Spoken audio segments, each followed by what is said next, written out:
Il n'est pas dans mes habitudes de vous faire la lecture, mais exceptionnellement, aujourd'hui, je vais vous le faire. Alors, pour intervenir au titre des espèces protégées, il faut être en mesure de démontrer par des constats récents et précis que la haie en question était effectivement un site de reproduction d'espèces protégées au moment des travaux et que le milieu environnant ne présente pas des caractéristiques favorables à la nidification des espèces dérangées. Or, au vu du plan, il semble que les oiseaux aient pu se réfugier à proximité puisque la propriété est entièrement entourée d'une haie et de bosquets.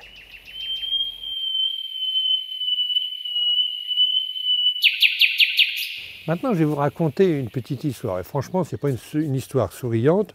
Je pourrais être même très énervé, et je le suis. Alors, j'étais dans ma voiture, je bordais un chemin, et le long de ce chemin, il y avait un petit cours d'eau, un cours d'eau reconnu. Et le long de ce cours d'eau, une jolie haie où depuis quelques jours, quelques semaines, j'entends les rossignols, on entend le merle, on entend des mésanges, enfin, on entend tout un tas d'oiseaux. Et là, il y avait une grue. Une grue qui était en train d'arracher cette haie, cette portion de haie, pas sur la totalité, mais une bonne portion. Alors, la colère me prend, je vais quand même pas aller me plaindre devant la personne n'est pas très commode. Souvent, quand on a une grue, ils sont quand même plus forts que soi. J'appelle une organisation, une association sur l'environnement. Et cette association me dit, bah, écoutez, c'est pas compliqué, moi je vais appeler les personnes, l'administration qui s'occupe justement de ce genre de méfaits. Je le rappelle, nous sommes quand même en plein mois d'avril, en pleine période de nidification. Et puis j'ai la réponse. La réponse, c'est ce que je viens d'avoir, ce que je viens de vous lire en introduction. Voilà, comme quoi, ben, c'était pas bien grave, hein, pour résumer, qu'on pouvait arracher une haie en toute impunité, on avait le droit, et que ce n'était pas une interdiction, c'était simplement une recommandation. Et que les oiseaux dans leur nid, malgré la grue, prenaient le nid sous leur aile et allaient le déposer dans une haie un petit peu plus loin. Alors, j'ai rappelé la LPO, et la LPO m'a dit, bah, écoutez, c'est un petit peu bizarre votre histoire, parce que c'est vrai que vous n'êtes pas le premier à me raconter ce genre d'anecdote. Quand on parle d'une anecdote, c'est plus qu'une anecdote. Eh bien, figurez-vous que les oiseaux, lorsqu'ils sont dérangés, ne vont pas dans un bosquet ou dans une haie ailleurs.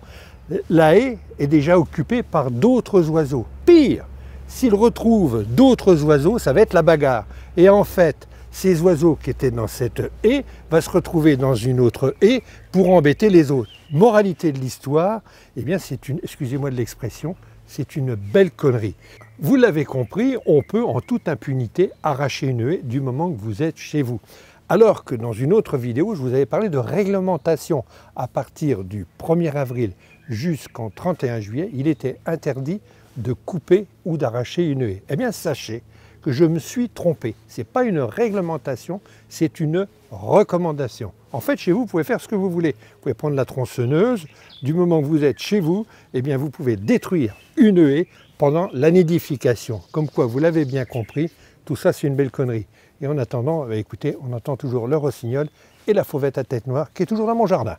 Alors vous, de votre côté, vous avez peut-être déjà constaté ce genre d'aberration, vous avez réagi, vous êtes sans doute membre d'une association respectueuse de l'environnement, eh bien réagissez sur cette vidéo ou apportez un commentaire afin qu'on puisse tous en profiter.